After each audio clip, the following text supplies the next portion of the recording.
For centuries, our understanding of the world has rested on the assumption that the universe is made of solid, physical matter.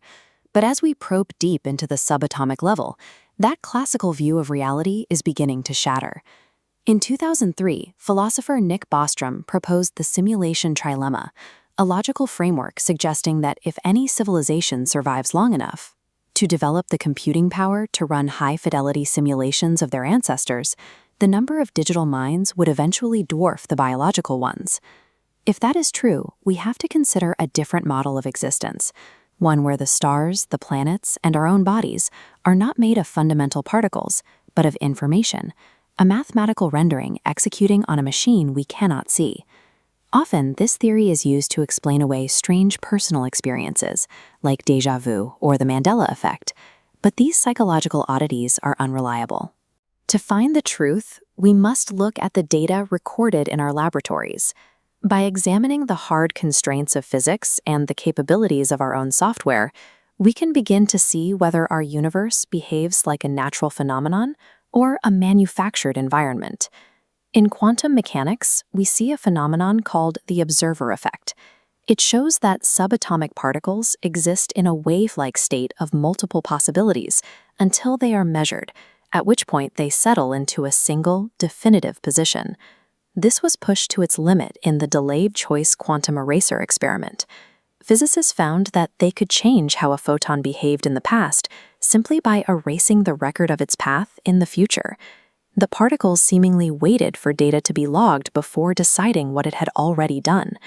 This mirrors a software optimization known as lazy loading. In video games, the engine only generates objects a player is looking at, rather than rendering the whole world. By delaying a state's resolution until strictly necessary, the system saves immense processing power.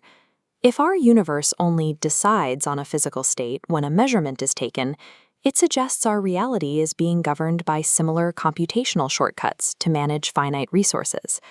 These shortcuts might also explain why the universe has a hard speed limit. Albert Einstein discovered that the speed of light is a universal constant that nothing can exceed. In a simulated framework, this constant looks less like a physical law and more like a system's clock speed, the maximum rate at which a host processor can update and transmit information across the map. However, quantum entanglement seems to bypass this limit entirely.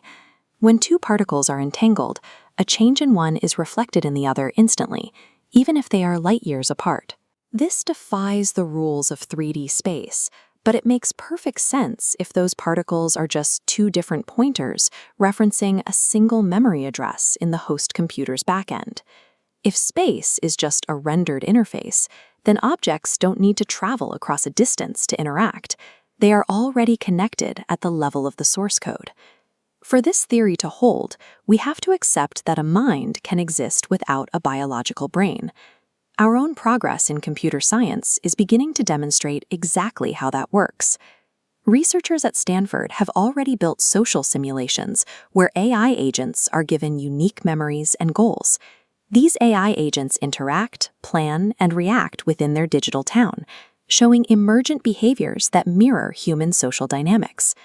This provides empirical support for substrate independence, the idea that consciousness is a result of complex information processing, regardless of whether it runs on carbon neurons or silicon chips.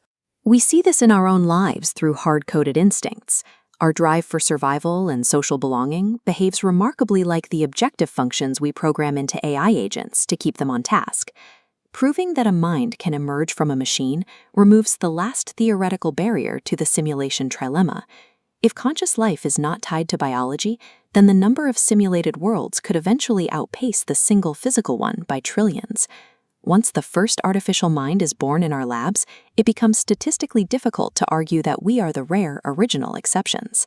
This discovery comes with a high-stakes risk. Philosophers have noted that if we are part of an experiment, proving we know we're simulated might ruin the test. If the creators lose interest or the data is compromised, the simulation could be shut down. We also face a new moral responsibility. If we create conscious beings in our own machines, we become responsible for every joy and every agony they experience. We would be stepping into the role of creators, tasked with the ethics of managing a world. This realization doesn't necessarily discard traditional belief. Instead, it provides a structural framework for it. If our reality has a beginning, a set of laws, and an underlying data substrate, then by definition, it has an author. In this model, the attributes we once called divine become technical realities.